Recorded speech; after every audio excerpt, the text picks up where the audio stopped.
Chapter 9, Plan A. Jake McNeely's pet palace was on the edge of town.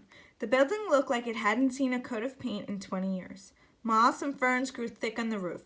A neon sign flashed hot pink. Jake McNeely's pet palace. A few letters were missing. Altogether, it looked downright seedy.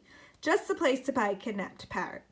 Jake came prepared. Whenever he was on assignment, he carried his detective kit. It contained all sorts of clever gizmos: periscopes, a compass, a fingerprint kit, a flashlight, a decoder, a lockpick, a glow stick, a few nifty disguises for emergency situations, and much more. And, of course, his handy-dandy camera disguised as a teddy bear. Already Drake and Nell were hard at work, hidden by a bush. They used their periscopes to peer in the window at Jake McNeely as he helped a customer buy fish and some dog food. After the customer left, Jake counted the money in his cash register. Murmured Drake. That's a pretty thick wad of money for just selling a fish and a bag of dog food. Looks like thousands of dollars. Achoo! Maybe millions! He would have jotted a note himself in his lab notebook, but it was too difficult to peer through the periscope, take notes, blow his nose, and remain top secret all at the same time. Not only that, but Jake's wearing alligator boots, whispered Nell, and a belt made from a boa constrictor. For a pet store owner, he obviously has no respect for nature. Agreed, said Drake. He fits our profile precisely, but so far I only see one parrot, and it's not a diamond-tipped. Roger that. They must be hidden somewhere. Nell put down her periscope and looked at Drake. This calls for action. Prepare for Plan A. Check, cough. A minute later, they were ready. Nell was dressed as a shopper, complete with lipstick, department store bags, and a checkbook. Fake, of course. Drake was dressed as a tourist, with a flowered shirt, shorts, teddy bear camera, and very fat wallet. Again, fake. Ready, naturalist Nell? Ready, Detective Doyle. Together, they took a deep breath and entered the store. It was dark, dingy, damp, and dirty. The air was filled with cheeps and squeaks, but there weren't happy cheeps and squeaks. They were very sad indeed, and the smell, frankly, the place reeked. Can I help you? Jake McNeely stood in front of them, looking rather mean in his alligator boots and snakeskin belt. He seemed impatient, like he didn't really want to help them at all.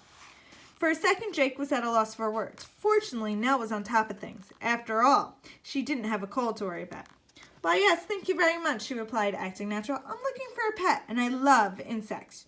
Jake grunted. Insect it is. Is it? Well, if you want bugs, lady, we've got bugs. And he led Nell to the bug section. Drake knew that this was his cue. While Jake tried to tell Nell a praying mantis, Drake crept around, keeping his eyes peeled for parrots. So far, nothing. And then he saw it. A door. Keep out. Read the sign on the door. This means you. Since Jake was facing the other way, Drake pushed open the door and crept in. There were cages everywhere. Big cages, little cages, middle-sized cages. Some of them were empty, others held parrots. Diamond-tipped parrots, to be exact. Aha, Drake whispered to himself, just as we suspected. After snapping a few photos, Drake turned to leave. It was time to fetch Nell, scram, and present the evidence to the police. But before he could carry out the rest of Plan A, something terrible happened. Something awful. Something all detectives dread when they're trying to be sneaky. Drake felt a sneeze coming on. A big sneeze. A dilly of a sneeze. A whopper. He tried to hold it back, but it was no use. It was rather holding a volcano when it wants to erupt. Achoo! Jake froze as the sound of his sneeze echoed throughout the store. Suddenly, all the parrots began to squawk and screech at once, and from the other room, he heard Nell cry, "Run, Drake, run!" But it was too late. Jake McNeely burst into the room, dragging Nell by one arm.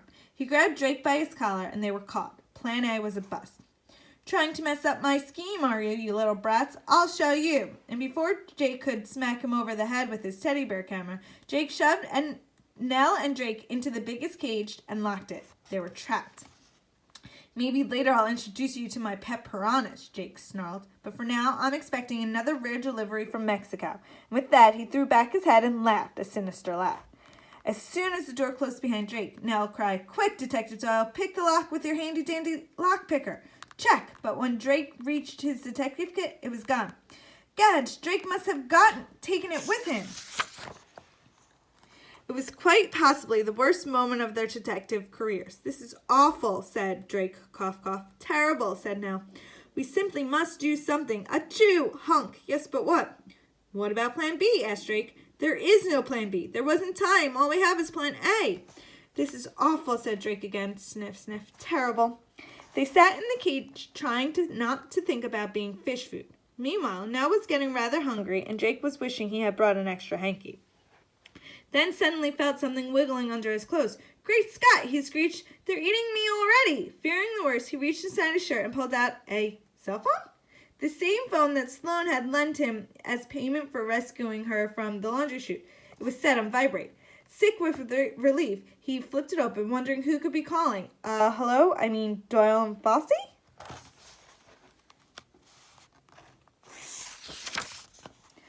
Drake, are you all right? It was his mother. I don't know, Mom. I'm not feeling so good. Achoo, I think my fever. Now snatched the phone away from him. Mrs. Doyle, this is Nell. We have an emergency. And then she proceeded to give Mrs. Doyle the gory details. You really can't blame Drake for being a little foggy in the head, because as you well know, his nose was stuffed up and he was running a slight fever. Plus, he felt another sneeze coming on. 5 minutes later, red and blue lights flashed and sirens wailed. The jig is up, the police yelled through the megaphone. We've got you surrounded.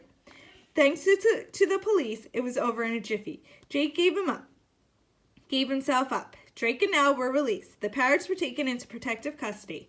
All in all, Plan A was a smashing success. TV crews and reporters from the Mossy Lake Daily Word and National Geographic arrived to interview them and take their pictures. Nell gave a few speeches and held up quite well under the lights, but Drake was exhausted. He was relieved to see his parents drive up, and after them, Professor Fosse. It was time to call it a day.